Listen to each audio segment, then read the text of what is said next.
Good morning friends, एक बार फिर से आपका स्वागत है हमारे YouTube channel Sharma ji tax updates में। आज हम डिस्कस करेंगे एक न्यू एडवाइजरी जो कि है biometric based Aadhaar authentication for GST registration. अब ये झारखंड और अंडमान में भी अप्लाई कर दी गई है। ये एडवाइजरी पहले दूसरे स्टेट्स में भी ऑलरेडी एप्लीकेबल कर दी गई थी गवर्नमेंट द्वारा। झारखंड और अंडमान में इसको 15 फरवरी 2025 से एप्लीकेबल कर दिया गया है। तो चलिए हम लोग समझते हैं कि क्या है और गवर्नमेंट ने ये क्यों लाया।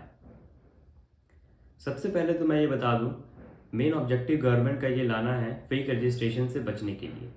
बहुत सारे जीएसटी में फेक रजिस्ट्रेशन हुआ करते थे, जिनको कम करने के लिए या फिर हटाने के लिए गवर्नमेंट ने ये एक्शन लिया है। रूल 8 बोलता है कि रूल 8 अमेंड करके गवर्नमेंट ने बोला है कि वैसे एप्लीकेंट को आइडेंटिफाई किया जाएगा based on data analysis and risk parameters. आप स्क्रीन पर देख सकते हैं, एडवाइजरी में बोला गया है कि rule 8 has been amended to provide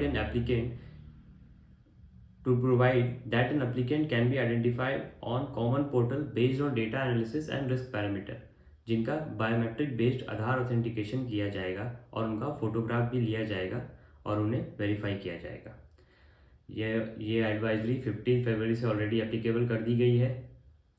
third point, ये जो फंक्शनैलिटी है वो जीएसटी रजिस्ट्रेशन फॉर्म सबमिट करने के बाद आपको एक या तो नॉर्मल प्रोसेस जैसे ओटीपी बेस्ड आधार लिंक आएगा अगर आप उस कैटेगरी में फॉल नहीं करते हैं। अगर डेटा एनालिसिस में आपके रिस्क पैरामीटर्स फॉल नहीं करते हैं तब तो आपका नॉर्मल रजिस्ट्रेशन प्रोसेस चलेगा, और अगर आप अदरवाइज हैं तो फिर आपको एक लिंक आएगा for booking and appointment of the message to visit a GST Suvidha Kendra. आपको जीएसटी सुविधा केंद्र में अपॉइंटमेंट के लिए लिंक आएगा।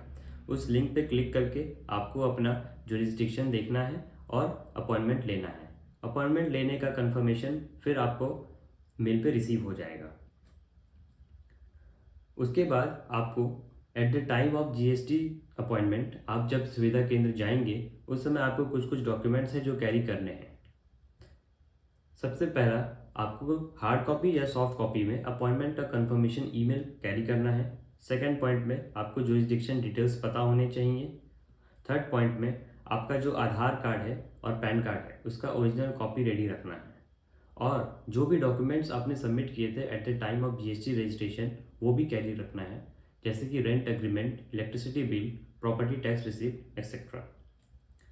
आप अपना डॉक्यूमेंट शो करेंगे और वहाँ पे बायोमेट्रिक बेस्ड आधार ऑथेंटिकेशन करेंगे। ये हो जाने के बाद आपका ARN नंबर आपके ईमेल पे आपको रिसीव हो जाएगा, जो कि फाइनल प्रोसेस होता है जीएसटी रजिस्ट्रेशन का।